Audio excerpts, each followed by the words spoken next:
She'd succeeded at building her company over the last 7 years into a firm that competed with agencies in New York City and LA, the ones that billed hundreds of dollars an hour and powered through lunches with politicians, celebrities, and CEOs. Nulty PR was only a few steps behind. Abby had been in the trenches with Blanche from the beginning, first as her only employee, executive assistant, and chief gopher. Now she was a vice president, and in spite of her boss's rants, she intended to be here until she retired. Abby knocked. "Come in," Blanche shouted. Edging the door open, Abby walked in and slipped into a black leather chair. Pictures of aspen groves and mountain peaks plastered the brick walls, and behind Blanche's handcrafted desk was a long window framing the range of white-tipped Rocky Mountains. Blanche's peach-painted nails skimmed across the Denver Post on her desk as she finished reading the article. Pearls lined her long neck, and her fiery red hair was pulled tight. "I've got a potential client that I want you to pitch."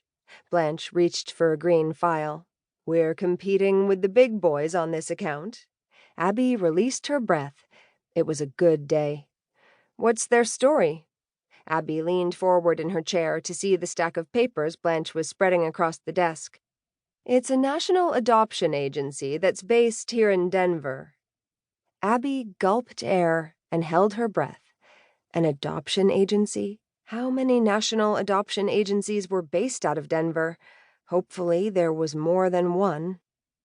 "They've got a new president who wants to update their old-fashioned image, but it's a huge, cumbersome organization. A lot of people to move into this century. They've got 65-plus offices around the country, placing infants in—" She held up a paper of statistics from the adoption agency's website and read, "Placing every needy infant into a loving home." Blanche tucked the page back into the file. "The agency has been around for 40 years, but Harold Rogers wants to generate more exposure for them, as well as educate potential adoptive parents on the simplicity of the process." Abby steadied her voice and lied. "Sounds like an admirable cause." "Harold believes that more people would adopt if they connected with a reliable agency. Heartsong Adoptions is the agency people can trust." Heartsong Adoptions. Abby hadn't heard that name in years. The familiar surge jolted her hands, and she clenched her fingers into fists. Not here in her boss's office. She couldn't start shaking now.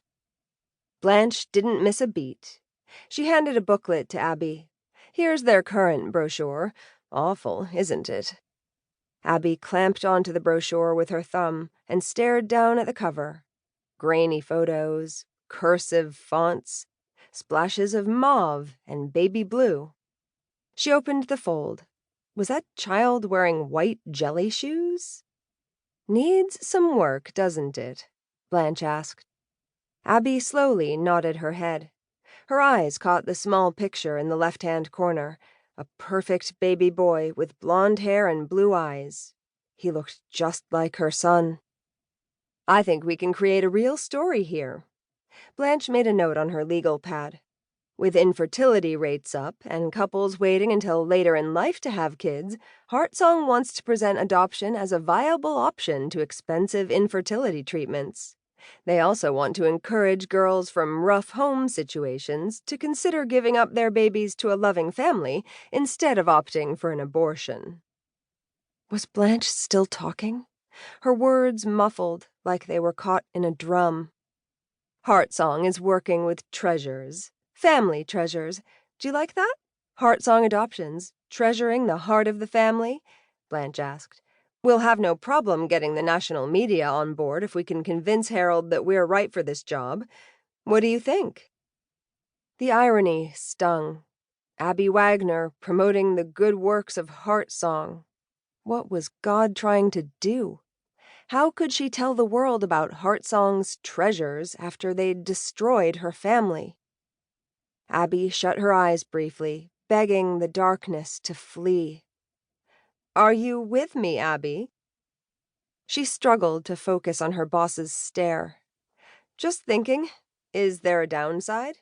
You have less than a week."